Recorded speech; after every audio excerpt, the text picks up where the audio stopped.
Okay, hi, we're Mutant Gods, and we're beginning the show. You can follow us on social media in What's the Mutants in Facebook and Twitter. And we're here with Nick, there, Scoop, and Brian. And me, Everybody's I'm here. Donna, and I'm the host. And we want to talk about today about the mutant metaphor, about this concept that has been used for X-Men comics for quite a while, and for the extended media of X-Men, and what exactly, or more like exactly, what broadly does it mean for different people and for our members? And let me ask first, Scoop, what do you think about it? Ah, I think the mutant metaphor, I think, is you can almost bend it to what you want it to mean for you. You know, um, everything from maybe you grew up being bullied, maybe you have an eating disorder, maybe you stick out a little differently. For whatever, could be hobbies is why you stick out. Who knows? Could be maybe you stick out for because of your sexual orientation and who you choose to love and stuff like that. So X Men has always been that book that has always kind of cradled you, comforts you. Um, and you can take so much from it. I mean, almost all their stories have some type of message of overcoming obstacles and kind of beating your oppressors, if you want to use that word, and just to fight to be your better self, and how you want to live your own life, and kind of in your own style.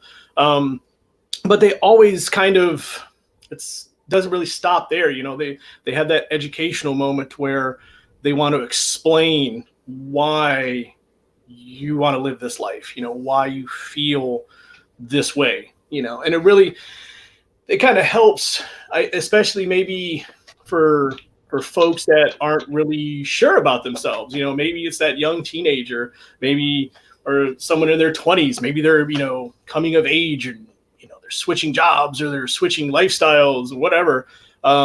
There's an X-Men story for it, regardless if it's new X-Men, old X-Men. There's an X-Men story for it.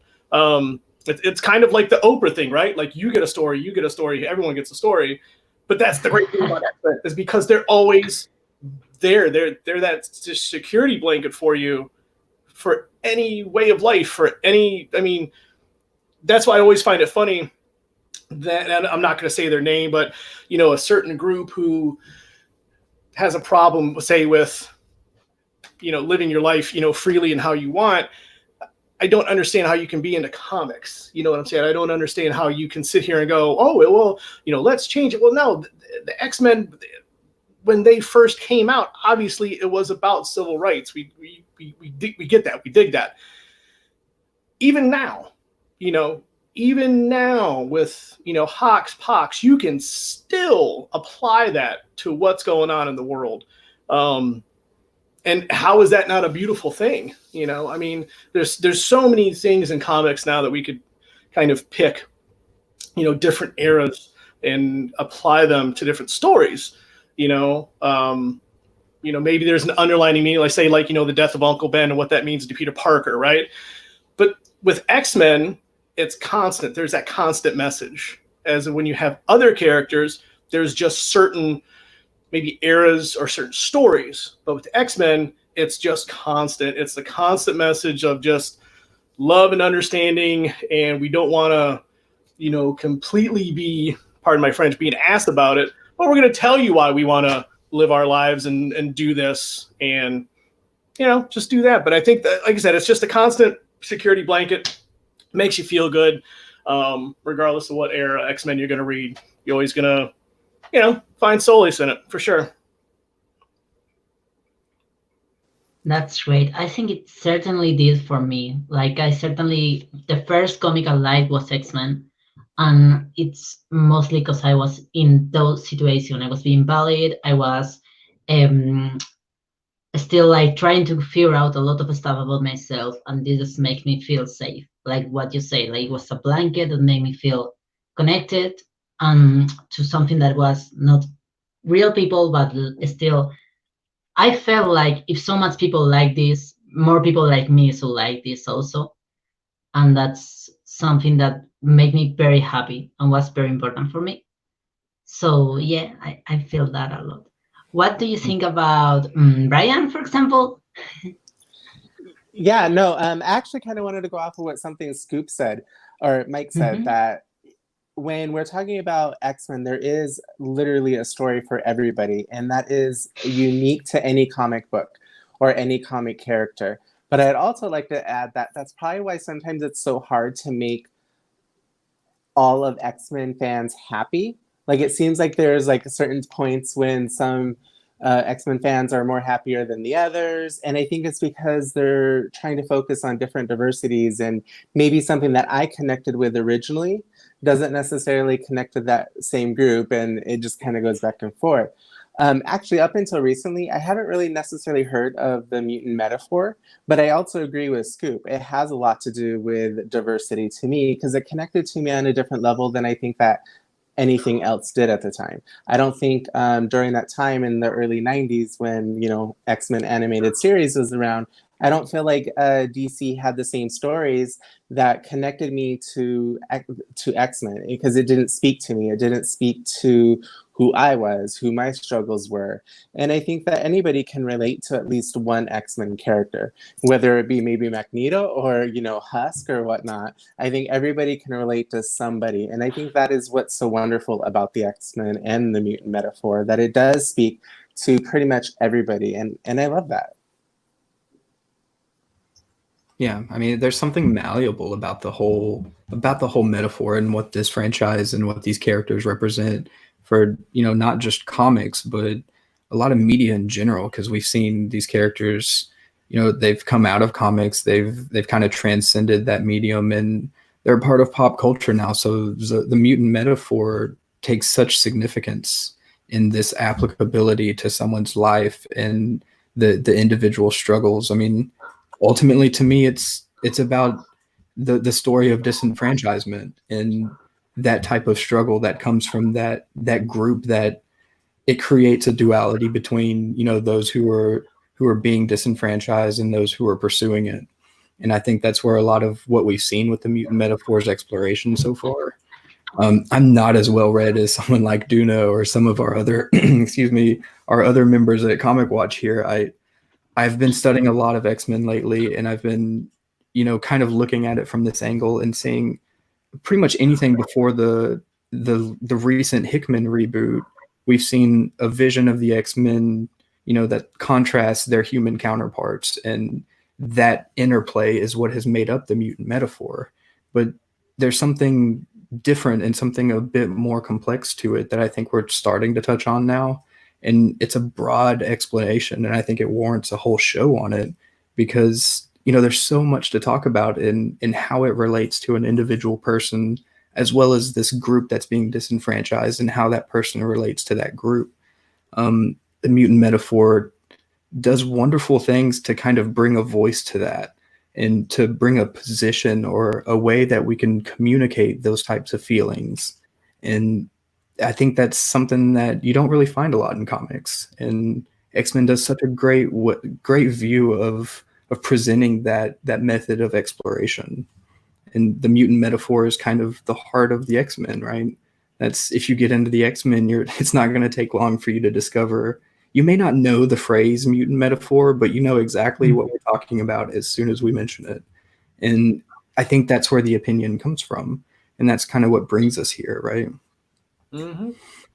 I think it also opened a lot of, I don't know if discussion or like a lot of pushing for those groups that are represented in the metaphor to be included explicitly in the X-Men. I think a lot of why the X-Men has been in various eras, not in all eras, but in various eras, a very diverse group, is because that metaphor called for it, called for those issues. Like, this is not a comic reference, but I think one big moment for the metaphor was in the X2 X-Men United movie when Bobby's parents asked him if he can just stop being a mutant, just like decide to stop it. And I think that was a very like LGBT moment for the metaphor that work a lot in that way, and was like pushing for, okay, I felt like I needed to see also that in the movie, but I also like that that a lot of people connected with that. A lot of people like the YouTube video that has a ton of views, because like it was a very like what moment in that movie.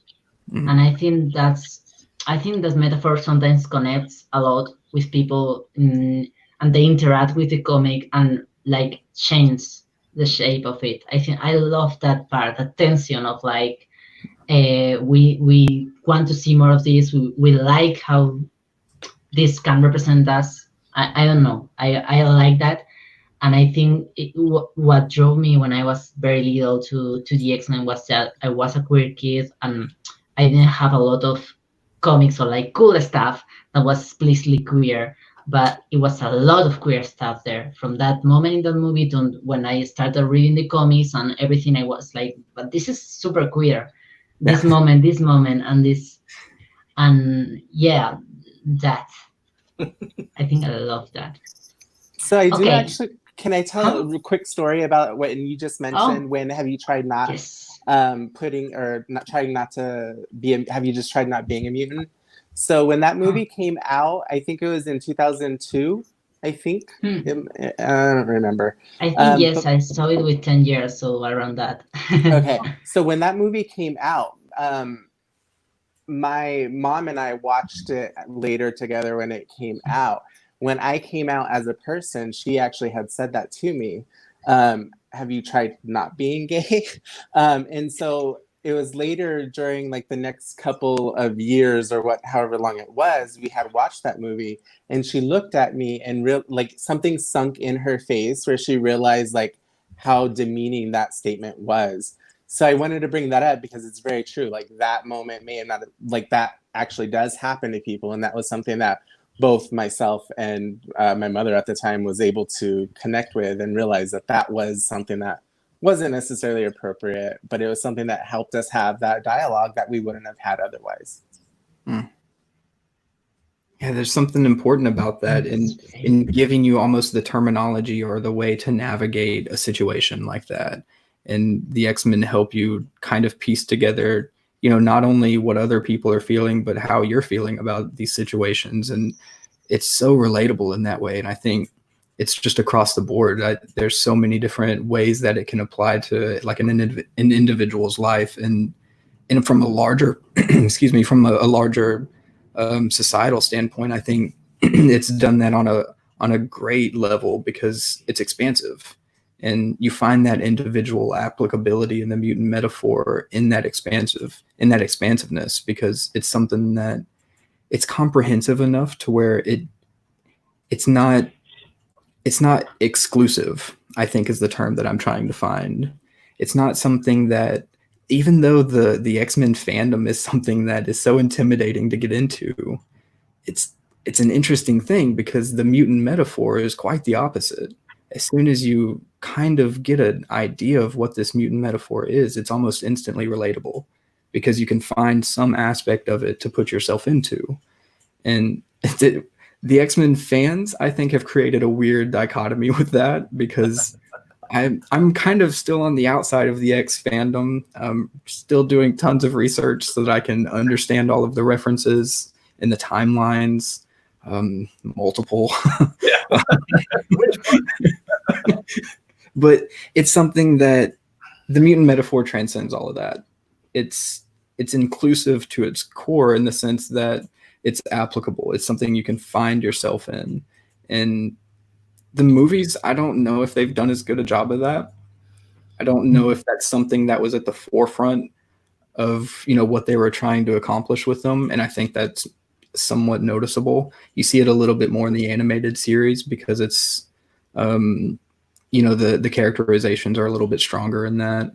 But in the comics, there are so many examples that you can just go through. And I think that while it's intimidating, it's also really exciting that you can find so much wealth of something that you relate to so much.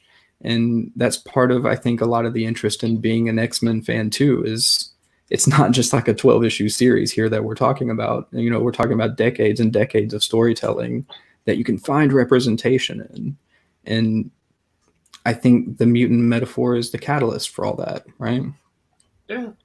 I think the great thing, though, also with the X-Men is there's something, you know, even outside of the metaphor, there's something really special within the fandom that almost every character has its own fan base with rabid fans defending while, you know, why? I mean, obviously we know Wolverine's the best X person. We get that. That's for the next show and everything. But, you know, anyway. No, Boom, boom. It's boom, boom. Yeah. No, in all seriousness, though, I think that's another great thing about the X-Men and this. Like I said, outside of the metaphor, is that the fan base drives the conversation in itself. Because even with all four of us, we're going to take something different from X-Men. We may have similarities of what we're going to take, and you know, maybe all four of us could probably read, God Love Man Kills, and we're all going to take something different from it, and why we're taking something different from it. You know, you could read, maybe you're getting something out of the Phoenix Saga, something different. Everyone's going to read it, and they're going to pull different things from it. And that's the great thing, is that no one's really wrong. No one's really wrong, because you're going to input that to something that you grew up with, whether be with identities or whatever. That's the great thing, is there's an era for it, there's a decade for it, there's a character for it, and that's the great thing about the fandom, because it's never ending, and it almost pulls you in. As much as I don't want to reread Hawks, Pox, Marauders, and all the new Hickman stuff, I like Hickman. I'm rereading it. Why? Because it's X-Men. It's a vortex. It sucks you in. You can't help but read it and buy it.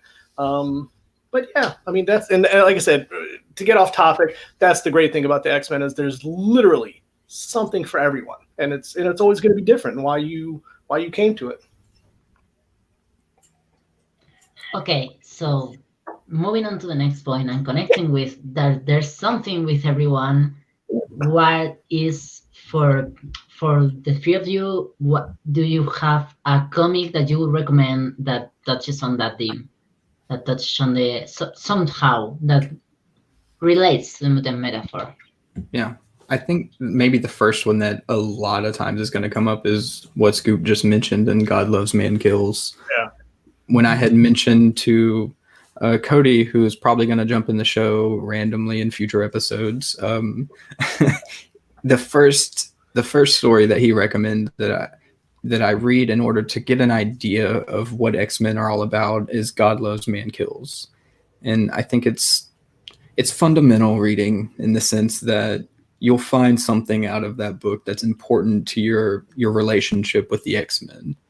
And I think there's not many stories like that. I've been reading a ton of them, and there's a lot of cool stuff out there. Messiah Complex, really cool to see Cable carrying around a baby with a huge gun. This is a totally different type of X-Men story. There's a lot of them out there like this, but God Loves Man Kills is the one that you're going to hear a lot from a lot of different fans, because it's timeless, and it has the mutant metaphor question, maybe not even question, theme, element or core driving aspect of these characters at the forefront of the story. And I mean, every twist and turn that's part of the story is integral to the mutant metaphor. And I think that's something that it's an easy recommendation. It's something that anybody can add it to their library. It's worth adding. It's worth reading for anybody. It's applicable to everybody. And I believe we have Ross joining. Oh, I think that. Hi, Ross. Hello, everybody. Carry on. Yes, I think that example is really good for me, also because it, for me, it's an example of a book where the mutant metaphor worked in some places and didn't really landed a lot in other places of the book. Of the God Man Loves. I was confused because of dyslexia. God Loves Man Kills. It's like, oh, okay. Right. So I think it's great because for me there are some places where it didn't land, and I'm probably gonna talk about that later.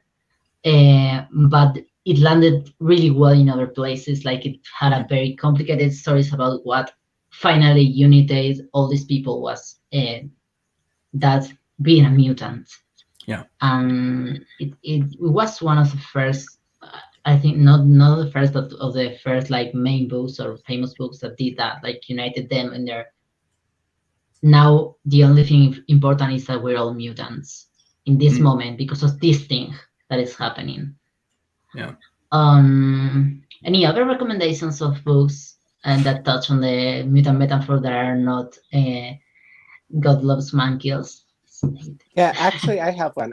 Right before the show, I decided to pick up Generation X, the first issue, which is not generally an issue that you would think of as far as, talking about mutant metaphor. But there was a particular time, it was like maybe a page of panels that talked about it was this young girl was sitting in the bus in front of Jonathan or Chamber before he got to the school. And she was looking at him.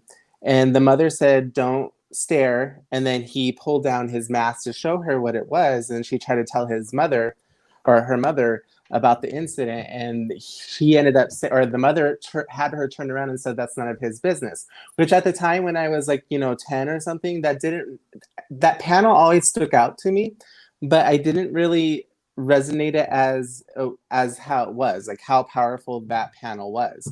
Although the mother wasn't, blatantly against mutants, so to speak, it was still like not educating her. It was kind of shutting her off from it, which kind of resonated with everything going on in the world today on how it's still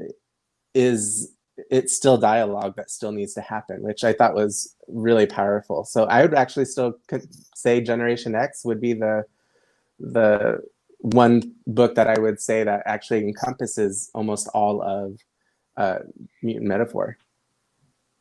I was gonna recommend the Generation X, so you just like stole my idea. but connecting with that, I also want to recommend, especially for younger readers, Generation X, the new run, because I think not only you can, you better go to the old run and for getting the whole story, but if you wanted to like enter a place where mutant metaphor is discussed, the new run also does it mostly in the character of Blink, because she's struggling with being a non-passing mutant, which is a really great concept in that book about like she's basically mutant and compared to other people that are also mutants but don't have to deal with everybody just looking at them, just like Samber. In fact they connect in the book over that, and I think that's a great like it gets explored in the book a lot what it means to Blink, that people look at her and instantly say mutant.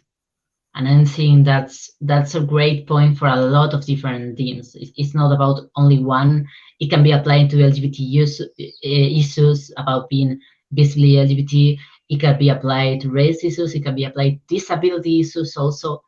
And I think it's a great expression of the metaphor. And the run connects very great with the old run, so you can like read any of them before and later the other because they connect in a way that you kind of get more or less what happened when you read the new one. So that's my half stolen recommendation. What what do you think, Ross? Maybe that you are here now. Yeah, I did no research for this. It's basically, yeah, I looked at what I've read, and yes, God loves, man kills, which is very, very the traditional mutant metaphor. But think about it. X-Men Red. It's that metaphor just set in something new. They just brought it to a modern time. It's how the world sees mutants, how mutants have to deal with being feared and hated because they've been set up by XYZ, Cassandra Nova. But it's exploring that fear and hate. It's exploring that being an outsider and trying. And Jean's whole thing is to to help the world and to be accepted. You understand? And that's always been for me the mutant metaphor is we're outsiders, but we want to be. We don't want to be feared and hated. We want to be the same as you. We want to be treated as equals, and they never are. You see, so and for me, Red is very, very much about that.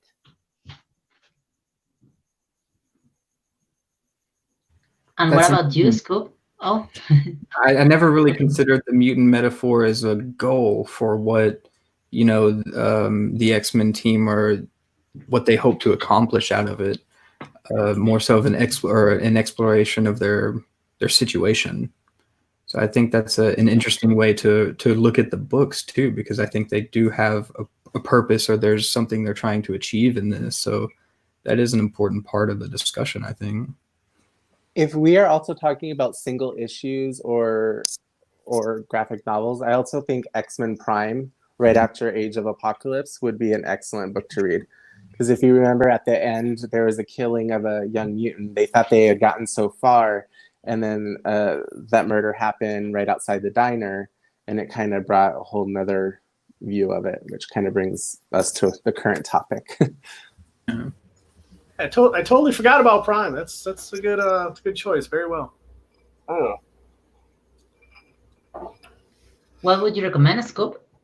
I'm gonna piggyback on what Nick was saying. I mean, God Loves Men Kills was probably when I was, I don't know, maybe early teenager, and just really starting to get into reading stuff like Norman Mailer and stuff like that, and just getting a new thought, if you will, coming in and growing up. But I think now, even when you read God Loves Men Kills, even now you're still picking stuff out of it. You want to be better. You want the world to be better. And I think it still resonates, like Ross says, classic. It's almost fundamental reading. You got someone, I want to start reading comics, or I want to start reading X-Men. Just give them that one and tell them to read it.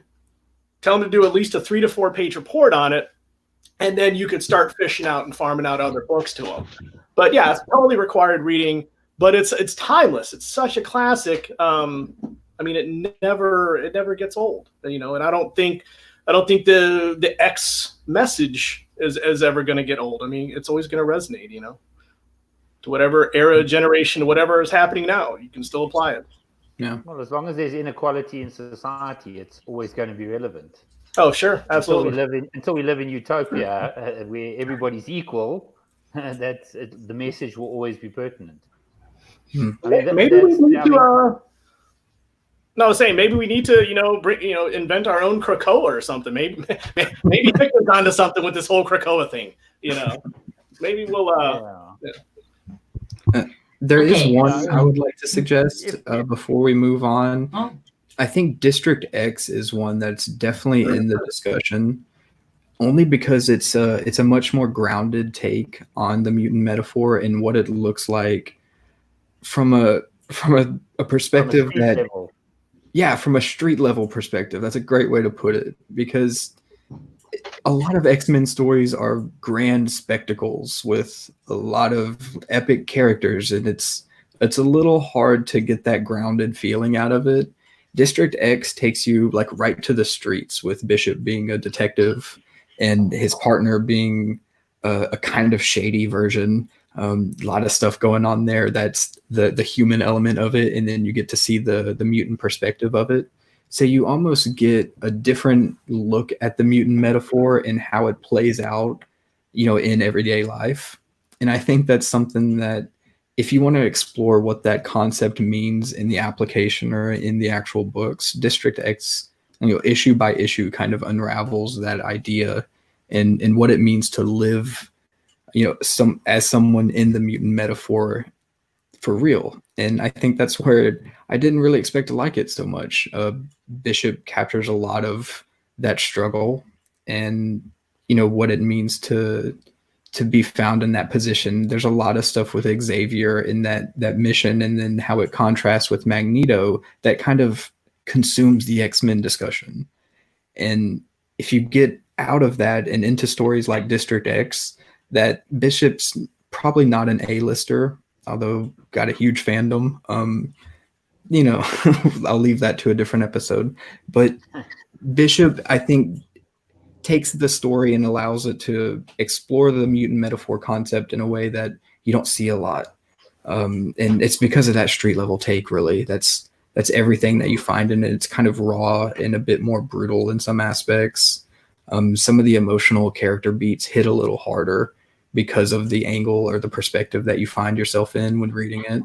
And it contrasts God Loves, Man Kills because it's not that iconic classic story that everybody's going to point to, but it captures those themes just as well, I think.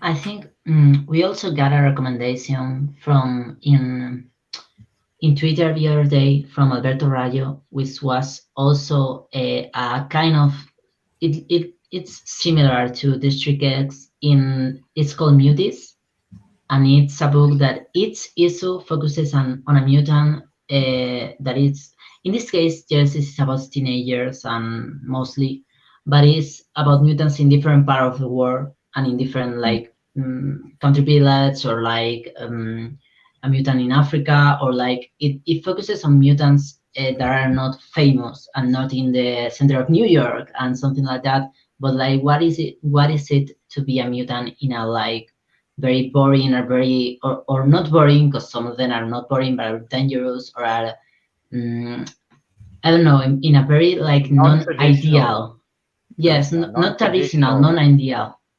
And I read it today because we got the recommendation yesterday and I haven't read it, and I think it has this connection with the theme in District X and the theme also in, I'm thinking maybe the miniseries from the 80s, not these years, but the 80s of Fallen Angels. It also deals into that. It also gets into some mutants that live in the street.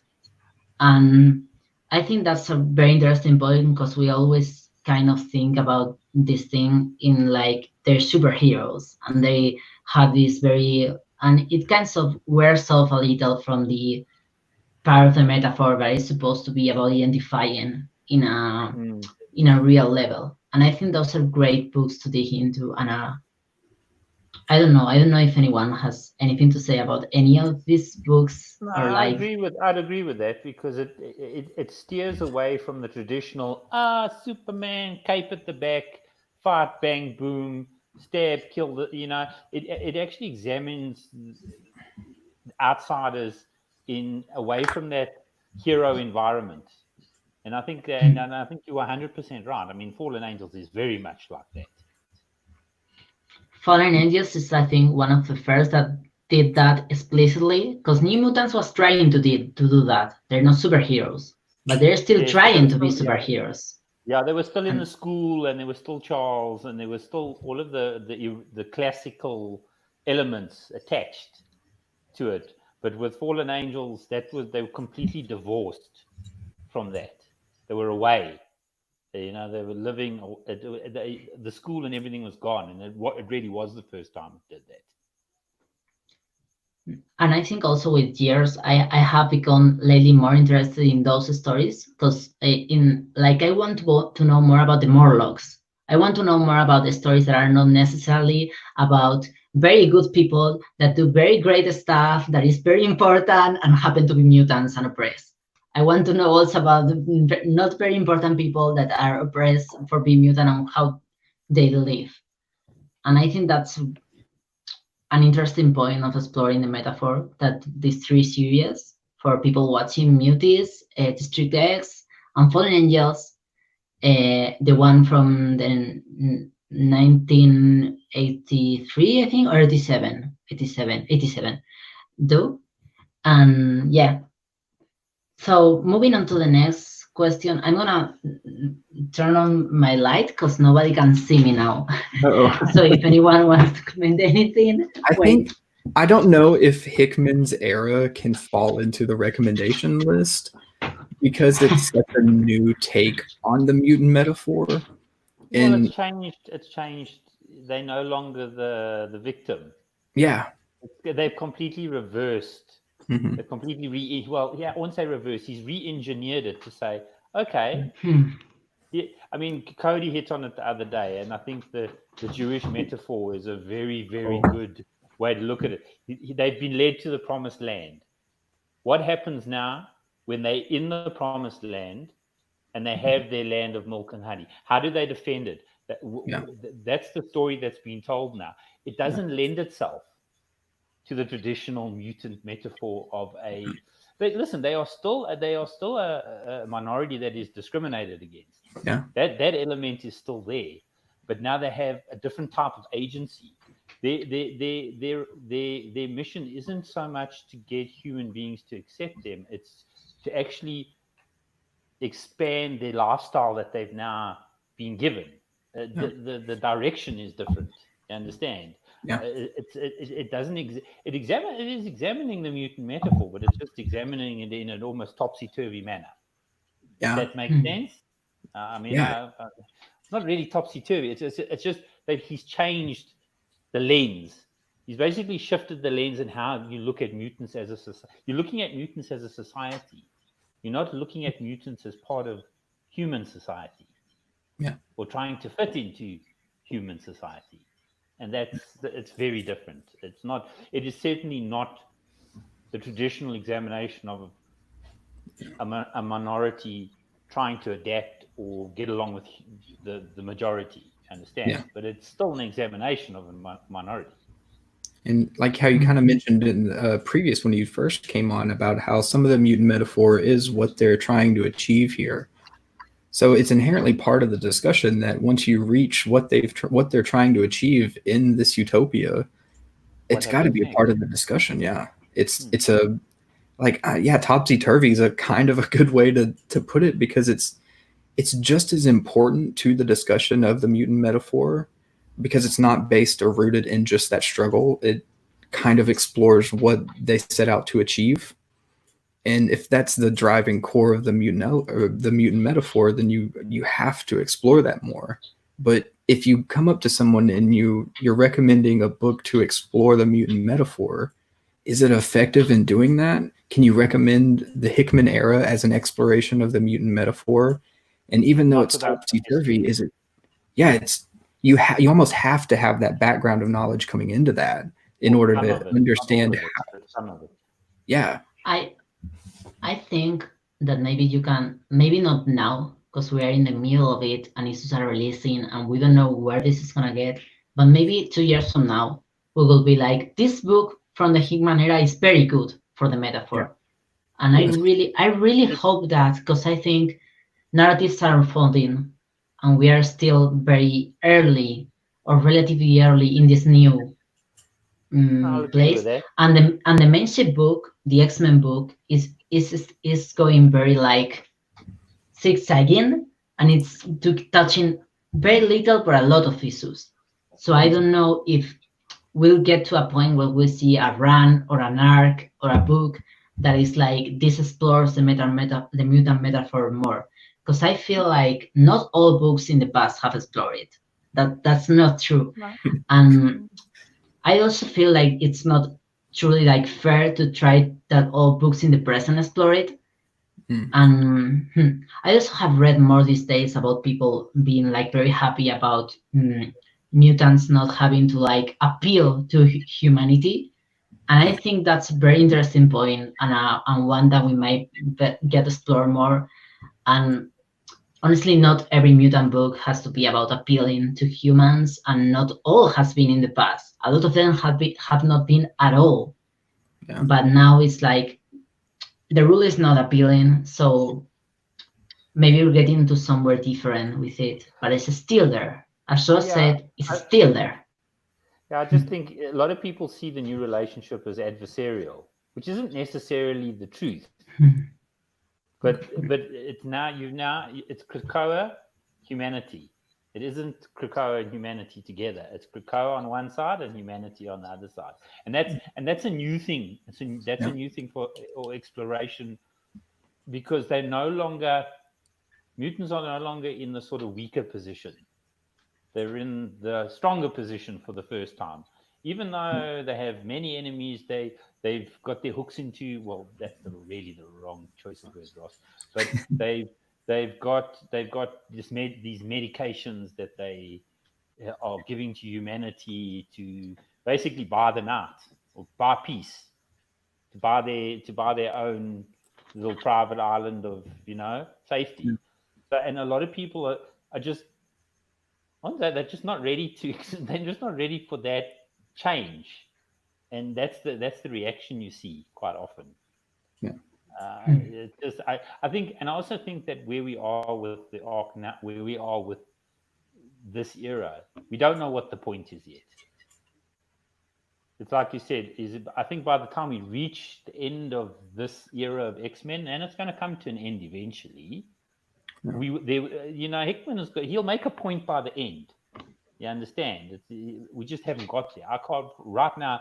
I mean, I can tell you what's going on in each book and everything else, but is there an can you look at them and say there's an overreaching arc for all of them now? I can't see it. Maybe you guys can. Yes. That's the thing. I think they're still unfolding. We got a comment from Gabriel, who's one of our collaborators who couldn't be here today, but it's in the comments. And he said that he disagrees that we need background knowledge for the Hickman era, because House One, the first issue, does a good job placing the mutants as a discriminated group, and he's right. so some of us know, as his comment says, some of us know discrimination well to take it from there. Like, they're discriminated, we get that, and we take it from there. I agree. I think you don't need that context. I don't think it's needed at all. I think I said this other times, if you come to Hickman era expecting things like other media of the X-Men, the movies, the animated series, like that, those ideas, you're not gonna be pleased. But if you don't come expecting that, if you drove away those expectations, I think it's a great starting point for the metaphor also. I just think it hasn't been explored in any run for now, but it's very early. I think we can ask that for any book. We wouldn't ask that for, I don't know, the first issue of New Mutants Volume 1. They don't explore the metaphor deeply. But but that's not bad for the arc overall, for the run overall. That doesn't happen very early.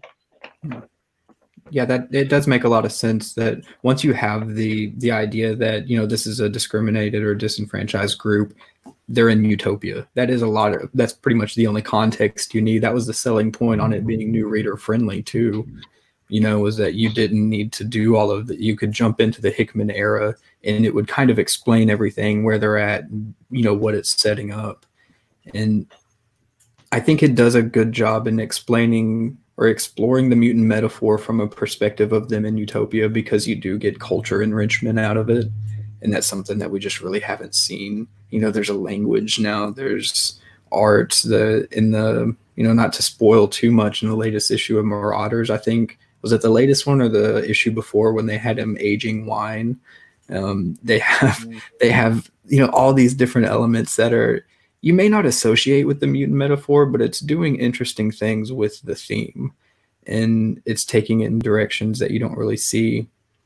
But it feels like it's still all predicated on the knowledge that, they're a discriminated group. All of this is important because of what they've been through. They're the outsiders. They are the perennial outsiders. That's what makes them what they are. Yeah.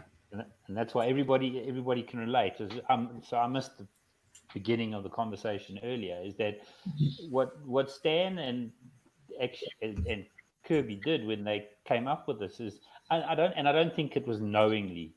We can have a back and forth about what they had in mind when they created the X-Men, and I still don't agree with everything that's out there on paper. But they created a universal template that can be applied to any minority, to any person that's ever felt like an outsider.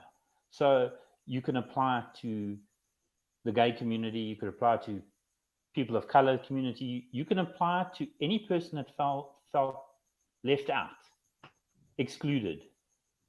And over the years, it's picked up all sorts of mechanics, and it's been explored and expanded and delved into. But that's the amazing thing about the X-Men, is the template works for anybody who feels like an outsider. Anybody. And I mean, I don't even know if that was the intention. If you read about what Stan says when he was creating it, but that's what ended up happening. And that's why you can take it and do anything with it. And that's why it appeals to such a wider cross-section. But I don't think you'll find a wider cross-section of fans than X-Men fans. So true.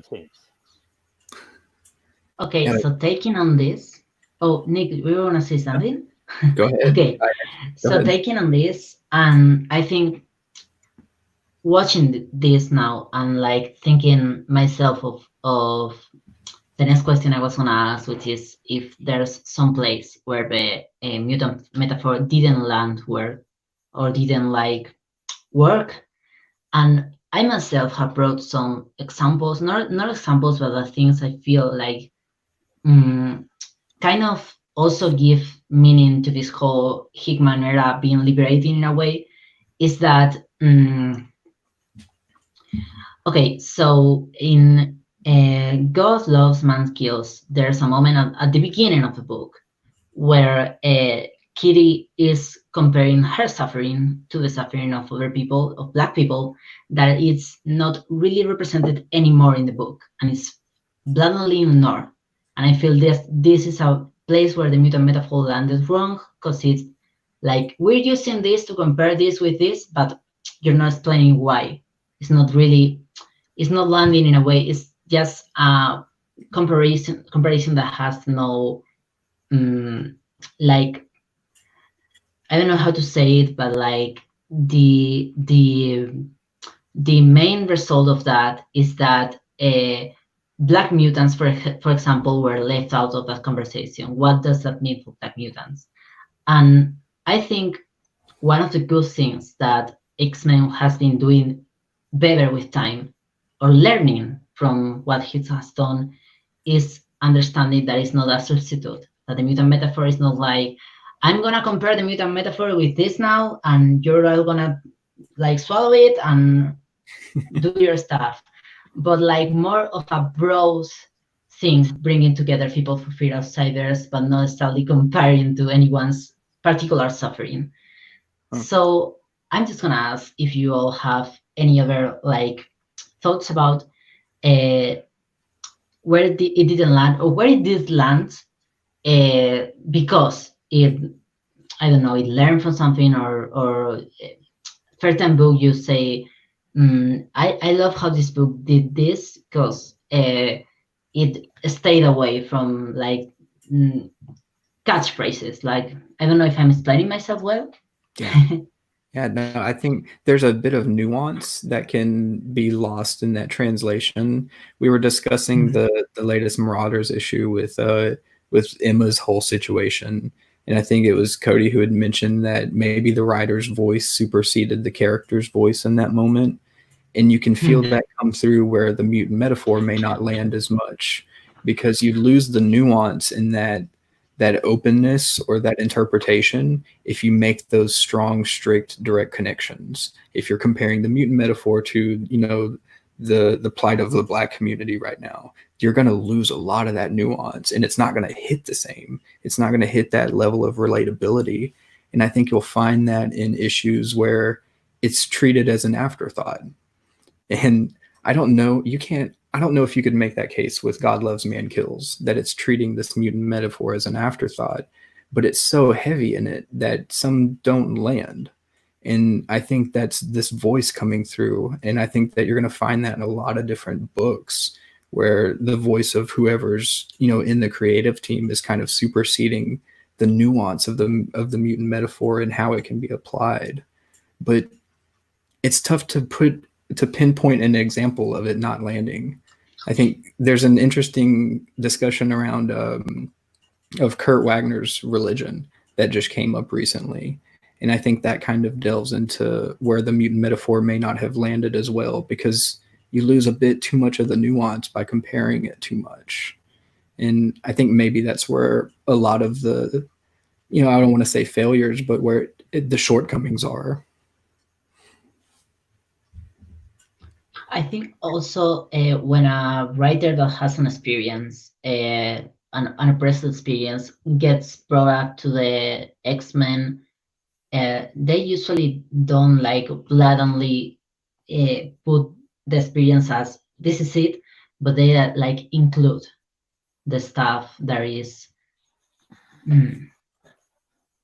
I'm thinking about, and this is where I think it landed well, even if in an event that wasn't so much about the mutant metaphor.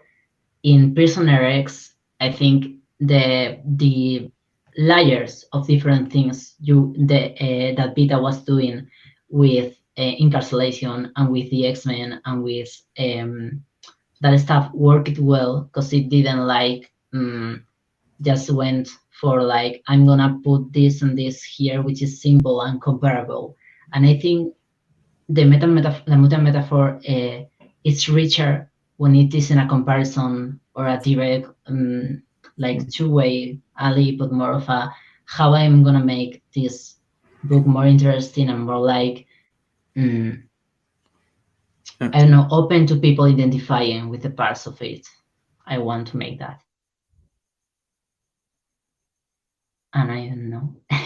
Any of you all have any other thoughts of places where you feel didn't land or landed?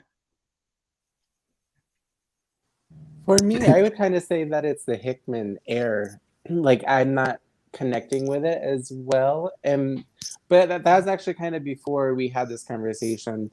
Now that I've kind of heard different views of how the Hickman error or how it could be perceived, it opened my mind a little bit. But for me, I think that there's still a disconnect where it doesn't land as well currently. But other than that, I mean, I still like it just because it's an X-Men. It's almost hard to fathom. I think it's difficult because you've had so many years of X-Men. This is not a 10-year-old franchise. No. You understand? There's just been so much. It becomes difficult to, I wouldn't say put a fresh spin on the metaphor, because I think we're seeing that now. But to seamlessly, like Dina was saying, to seamlessly put it into the story without making it a clunky mechanic, but rather making it actually part and parcel of the story, that you instantly connect with it on the page, but it's not there in your face. It's not, oh, there it is. Oh, we know what this is all about. But something that is just, it's in every panel. It's in the overall dialogue. It's not blatantly in the dialogue. It's almost like a feeling. It's like, I was going to say, it's like the Force. It's there, but and those are the best stories. Conversely, the places where they don't land, and this has happened with lots of X-Men, is that we sometimes go completely the other route. We leave the metaphor and the struggle of this minority alone, and we go full superhero. And it becomes about the bangs and the clangs and the action more than the actual story of a minority. And those and listen, don't get me wrong, I enjoyed comics in the 90s and I enjoy an action comic, but I don't read X-Men because I want the Justice League. I read X-Men because I want the story about a relatable bunch of characters that sort of mirror my experience as an outsider or a geek or whatever. You understand? And those are the stories that I don't enjoy, they're just pure flesh and nothing else. I mean, I can live with it when they sometimes don't get the metaphor right, but when it goes completely superhero, I lose interest completely. And then I think Michael had something to say. Oh no, that was just to kind of piggyback. I mean, that's fair. I mean, I think that's what you, but I think, but I think that's why everyone really reads X-Men, though, right? I mean, in a sense. I mean, I don't think no one. I mean, at least the folks I know, no one. If you wanted to read, you know, a superhero like Ross was saying, like all the Biff, Bam, and Booms, you would go read Justice League. You know, X-Men always had that base of telling a story about the outcasts and how they're overcoming. And even now with Hickman, you know, the way he's presenting this in a different package, you know, who wouldn't want a utopia, you know, but now they have that utopia. What are they going to do with it? Because this is something that they've never had. So once again, not really reading X-Men for like capes and stuff, but it's like, this is where that deep story comes in that Ross was saying. Yeah, I just think it's important when we say utopia and we talk about Krakoa, it's very important to draw the distinction between when they actually had utopia versus Krakoa now. Krakoa now is a homeland on their terms. Right. We remember what happened to utopia and how many mutants died. Remember, it's having your own island isn't the point of this one. The point of this one is we have a homeland and we have it on our terms because we've created these conditions. So I think it's also very important to just remember that distinction as well. Sure. Okay, we got another comment about examples of not landing, and it's from Gabriel. And one of the two examples, I don't know where it is, so I'm gonna like let you all figure out because I didn't remember. It's a Havok's speech in Miwas. I don't remember that speech. But what? I don't know that one, no. Yeah, I don't remember that one. I have bad memory. And the other is Kitty again, casually dropping the N-word again, but in all the new X-Men. It's a thing she does. And she's famous because of that. And I think it really, in both, in all new X-Men works, because the book wasn't really that much, but in God Love Man Kills, it really like under... at least my experience of the book was worse because of the beginning. Because I felt like the beginning was so much like point, thing happens, comparison, etc. And then the book gets super better. But that is a place where I think it fell in that way, in that they make a very like literal comparison. So so apparently Havok did a speech about Havok not being a mutant, but being Alex, and like trying to distance from mutant identity, which I think it's a thing a lot of marginalized people can do. And it's really like, I think it's an example of using a thing that can happen in a very like utilitarian way, maybe. Yeah, I agree with him. That's an instance where it just, I mean, I read that much later. And when I read it, I thought to myself, no, that makes absolutely no sense. Because you basically, when he says that, he's basically saying, well, the mutants don't matter. The minority doesn't matter. We just us. We fit in. We must fit in it. And that's, I mean, I'm battle to vocalize it, but it's just like he's completely disregarded his own race. Yeah. Just to fit in. Got to do this. And that really, it did not land well with me at all. That has never sat well with me. I wish I had to have more to say, but it sounds like it's a discussion on assimilation too, and you know, the kind of conflicted feelings that can happen or that can bring up from that. But I don't know if it's a side of the mutant metaphor that works for exploring. I'd have to read it to check it out, but it sounds like it didn't land. We're gonna say it didn't land because we love Gabriel, but also because it didn't land. Okay, so maybe to close this one, I'm gonna just drop a last question about maybe doing kind of a favorite X-Men question, so somebody can solve, but like in a way that relates to the metaphor. That was your favorite X-Men who relates, or X1, not in that movie, just like at her term, that relates to the metaphor. And I don't know who wants to drop in first. Ooh. I I'll can drop in. first. You can drop in. Oh, okay, Ross. Yeah.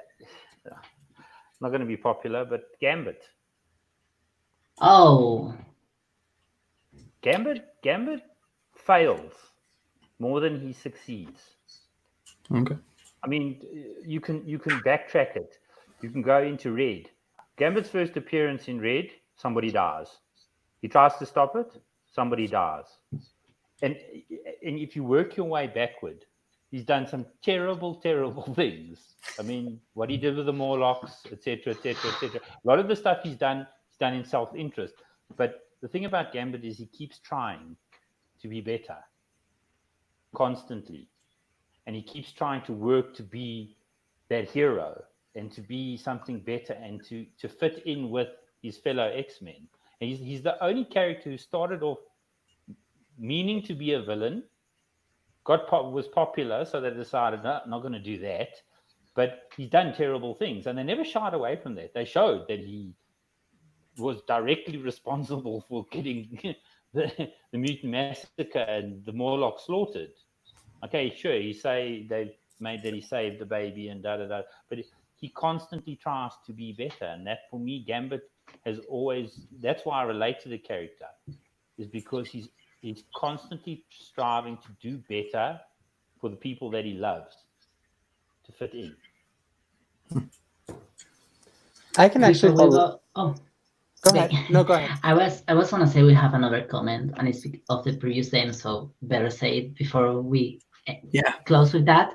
And it's of Asta, and she says that she liked Kitty's reply to Havok's speech, the Havok speech Gabriel was talking about, because that's the moment where Kitty talked about how some guy she used to have a crush on talked some horrible things about her rabbi, so she told him she was Jewish herself, and the monologue was a response to the Call Me Alex monologue that was about Kitty saying I am Jewish and I am a mutant. So about that one, I definitely now need to read that one again to see like how the author plays with these things, because I think it's really like booming the whole Alex saying he's Alex thing, and maybe it's a little bit utilitarian, but I like to see that Kitty speech again. I remember it, but I don't know if any of you all have anything to say about that Kitty speech of I am Jewish and I'm a mutant. I need to read it myself to share. I have tons of X-Men back reading. I know my list keeps growing. But the idea of Kitty saying, I'm a mutant, but I'm also Jewish, I think that's what makes Kurt the one for me that explores the mutant metaphor, in the sense that it's visual, it's spiritual, and it's something that kind of encompasses the full character. There's something with the fuzzy elf that I think really captures the sense of the mutant metaphor for me. Every story that I see him involved in, it's got depth and complexity to it that really kind of fleshes out the mutant metaphor in a spiritual side versus how people are seeing him. And I think that's something that I find a lot of interest in. I think it's something that you don't see a lot with a lot of the different characters. And it gets to something that it's not strictly, I'm a mutant and this is what I'm here for. People are a lot more complex than that. And there's a lot more feelings going on. And Kurt is a character that just captures that. And I love the interactions with Wolvie because they're so starkly different. Yeah. Like if I could say those two together, then I would, but I'll just go with Kurt. So that's actually really funny that you mentioned that, Nick, because that was actually who I was going to go for. Nightcrawler is also one of mine as well, and it's because of his religious aspect or the aspect to it. I'm actually atheist. I don't, I don't belong to a religious affiliate, but the way that he struggles with it and having to do some of the things that he has to do, that is very humanistic. And I think any of us on the panel or anybody in the world can completely relate to struggling. We've all had to do things that we may not necessarily agree with, or something that we've been conflicted with ourselves. And I think that's a very powerful and very in-depth part of the character. And that's, I mean, for me, he's the representation of the mutant metaphor. Yeah, so good. So good. Scoop, what about you? Hello. No. No, I don't know if it fits in the metaphor. And I'm not going to say who you guys think I'm going to say, but I always even as a kid growing up, when I started reading X-Men comics, I always thought Rogue had like a double struggle. And even now, I mean, she's not my, total. She's probably maybe number 2, but I always thought that not only is she a mutant struggling with being a mutant, she has to also struggle with adapting her life of not being able to touch people. And once again, you're a mutant, so you got that, if I touch somebody, I'm going to kill them too. So whether it be purposely or accidentally, she has that on top of that. So I was, it would make such a good horror movie, but at the same time, how unsatisfying is your life that you have to struggle so hard for it to be satisfying and to find satisfaction from that. And I just think her struggle is both sad and beautiful at the same time, and that's something I've always dug about the character. And then there's Wolverine. There it is. It's a separate episode. And that's such a great point with Rogue, though. I never really thought the idea of a mutant not being able to touch a human. I mean, there's all the depth right there that explores the mutant metaphor and that separation that creates. And I think that's a feeling that kind of, or an emotion that gets right to the heart of it. So definitely a good choice. Thanks. I had a different choice, but I might change it to Rogue. I'm not sure. No, it's. I just remember the first mutant character I identified with was Rogue. Actually, in both the movies and the animated series and X-Men Evolution, which was with the first thing I really get myself into. And the character I mostly identified later was Illyana Rasputin, Magic. But I think the point about the mutant metaphor is better done in Rogue than Magic, so I'm gonna go try to think the things that are in common is like I identify with Rogue a lot because of mental health struggles and like feeling distant from other people and sometimes forcefully distant because I had that experience. And that was like a really like touchy thing for me to see in comics, that was a character that was struggling with not being able to touch other people, but she was like so I don't know how to describe it, but Rogue in comics is like a very cheerful and like positive and like ironic, sometimes like bitchy character. And I just love that because for me, it was great. It was like, I can have these struggles of relating to other people and I can still be like, whatever. So that was great because it's just like, also that in this case, for me, I don't know, I don't think that's the only way you can read Rogue, but for me as a mentally ill person, I read her as disabled a lot. And for me, it was a lot of saying disabled people don't have to be crying all the time. Like there's this idea that we're fragile and we have to be apart from the war and everything. And I think Rogue breaks that a lot.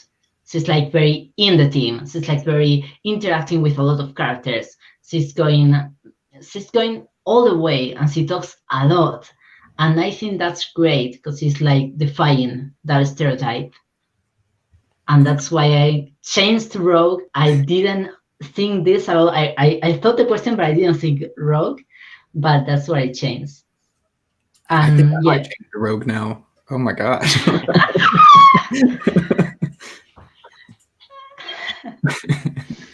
Okay, so and before we say goodbye, and because the next episode is probably gonna be about LGBT plus dance, and I think another interesting character for the mutant metaphor associated to other things is Mystique, Ooh. Yes. because Yes. I think that's a great thing to discuss in future episodes, and I think telling people we're gonna discuss Mystique is a good way to bring it in. I'm starting to see a family trend here. Yes. And yes. Mystique's an interesting choice, though. I think, you get a lot of that visual element, too, that's just striking right off the page.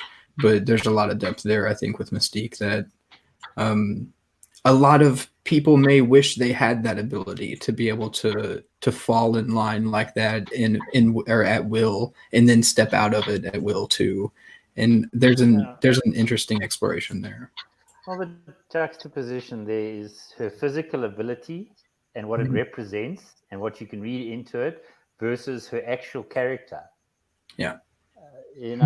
Mystique is not a nice lady at the end of the day. You understand? If you read her history, and that's why I love the character so much, because these characters, I like characters that are allowed to be bad. I like characters that they're not white hats. Kurt is wonderful. He's one of the best characters in the X universe, but Kurt's a white hat. And for me, he's not as interesting as characters like Mystique. Because Mystique she's dangerous. She is a dangerous character. Yeah. So yeah, the discussion we can have with that. Now, I'm getting all excited for the next episode. But anyway, that's a really, really good character to discuss. Oh, okay. We had Brian not here for a moment, but yeah, I think we definitely need to discuss Mystique in the LGBT plus episodes for a lot of reasons. And one of them, for me, it's gonna be talking about the mutant metaphor in her and what it means for her, because for her it's also about gender, and I like that a lot, and explicitly about that. So anyway, so I think we can wrap up. I'm just waiting for Nick for Brian. For saying goodbye, but think they might be having some technical difficulties to join in. I think I'm here. I just don't have a face. Okay. Just audio, yeah. Okay, so we can say bye now, and let's get ready for next episode. It's gonna be in LGBT plus dance for June for Pride, and I'm so excited about it. It's gonna be a great one. It definitely is. And thanks for everybody for kicking off the first episode. I know it's a bit more roundtable than some of our other stuff, but there's no better group of people to talk to about it. I think X-Men just kind of is the perfect setup for a roundtable discussion, and gonna have some interesting ones, I think. Absolutely, I'm excited about it. Me too. All right, bye guys. Bye. Make sure you check us out at www.comic-watch.com. Yes, and in Twitter and Facebook, what's the mutants? Yeah, go follow the Comic Watch family is huge at Comic Watch HQ. You can find it at Watch the Mutants, the Sea Watchers show, Valiant Watch. Go follow all of us, and be sure to stay tuned for the next episode of Mutant Watch. Bye. Bye. Bye.